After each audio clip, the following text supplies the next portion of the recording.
Stand by. Stand by. Coyote, breaking news here. Yep. Action. Murder hornets? This is breaking news. Welcome to the Brave Wilderness News Network. I'm your host, Coyote Petersen, and unless you've been living on the moon for the past 5 days, I'm sure you've also seen the headline that's been sweeping the nation: murder hornets and their invasion here in America. Well guys, I gotta tell you, murder hornets are not going to invade America. What I'm gonna do now is answer 10 of the most asked questions that have been coming in through the social media feeds. We're gonna address whether or not these hornets are gonna show up, what exactly a murder hornet is, and whether or not you truly need to be afraid of these seemingly terrifying creatures. So if you guys are ready, here we go. Question number 1, what is a murder hornet?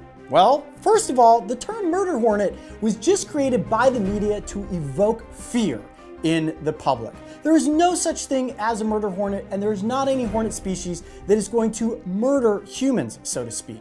What they are scientifically known as is Asian giant hornets. Now, you guys saw me stung by something known as the Japanese giant hornet in 2018, and that is one of the world's largest Asian hornet species. There are multiple subspecies, and the one that showed up in the Pacific Northwest is an Asian hornet of some sort, but that does not mean that there is an outbreak of these insects that are about to take over the US. Question number 2, how big are they? Well, given their name, giant hornets, they're really big. In fact, most of the largest species measure close to 2 inches in length with a 3-inch wingspan. And in Japan, they refer to the Japanese giant hornet as the great sparrow bird. This is because the insect is so large, it resembles a bird when it's flying through the air. In fact, they're so loud, it almost sounds like an Apache helicopter is getting ready to land if one flies by you. So trust me, you're gonna hear it far before you see it coming. Question number 3, how did they get here? Well, first of all, let's not use the term they. Thus far, we have a single individual that has been found, and keep in mind, it was also dead, which means it's not going to be reproducing. And it didn't just get here on its own. A hornet like that cannot fly all the way across the ocean and end up in the United States. That is physically impossible. The animal would have exhausted itself, died, and fallen into the ocean far before it made landfall. The way that it likely got here was on a cargo ship. This is one way that a lot of invasive species end up on our soil. They stow away on a boat. Once the boat docks, it realizes it's on land, it escapes the boat, and lo and behold, it's out there in the environment for us humans here in the United States to encounter. So that is likely how this hornet ended up in the Pacific Northwest. Question number 4, how many are here now? To be honest with you, I am not sure. Is there more than one? Possibly. Entomologists are specifically working on this topic now in the Pacific Northwest to determine whether or not a nest and a colony has formed. If that is the case, once they find it, it will be eradicated, and it is unlikely that the spread of the hornets will go any further than that. So the concept of them moving from Washington to New York City in the next 18 months, completely unlikely. Question number 5, how painful is the sting? Second most painful insect sting in the world, according to Coyote Petersen. The pain is excruciating. It feels like someone has shoved a red-hot poker into your arm and does not remove it for close to 6 hours. After I was stung, my arm had swollen up to nearly twice its original size, and I was in intense pain for almost 36 hours. Trust me, it is not something you want to get stung by.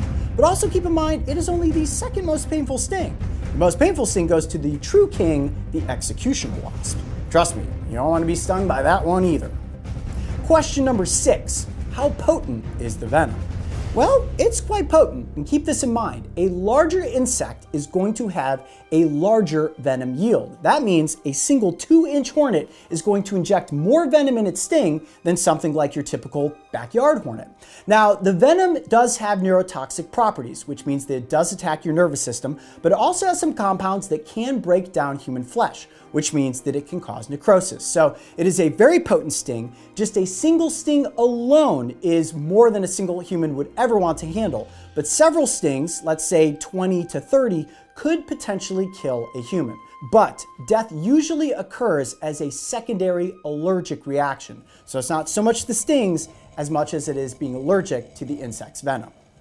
Question number 7, will the giant hornet sting me for no reason? No.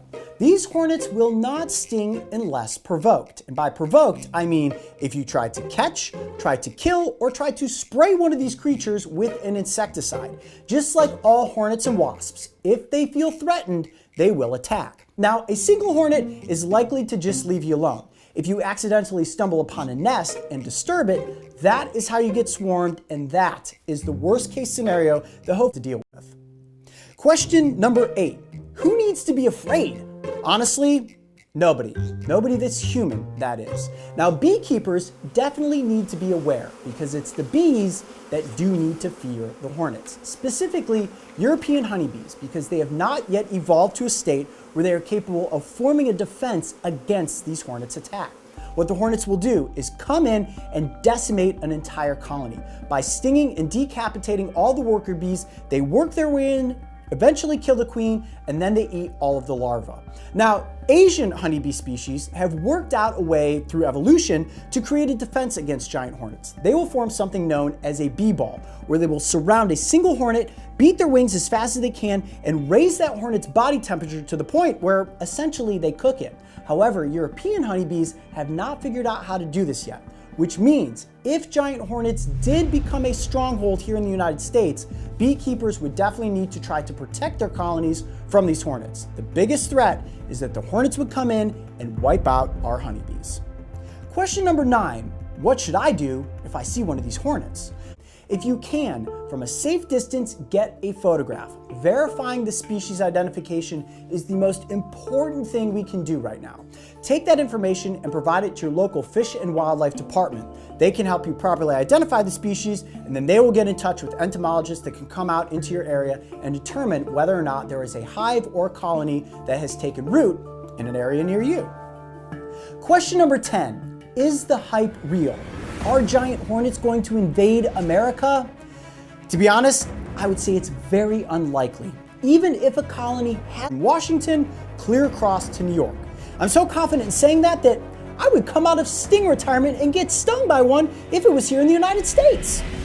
That's right, Coyote Petersen is coming out of sting retirement. Print the headlines. You heard me right. No, that is not what I'm saying. I'm not coming out of sting retirement. See, this is how things get out of control in the media. It is all hype. What I'm saying is that your odds of being swarmed, let alone stung by giant hornets this summer, is virtually impossible, which means head out, enjoy your picnics. You are not going to be running into giant man-eating hornets. I'm Coyote Petersen. Be brave, stay wild. We'll see you on the next adventure.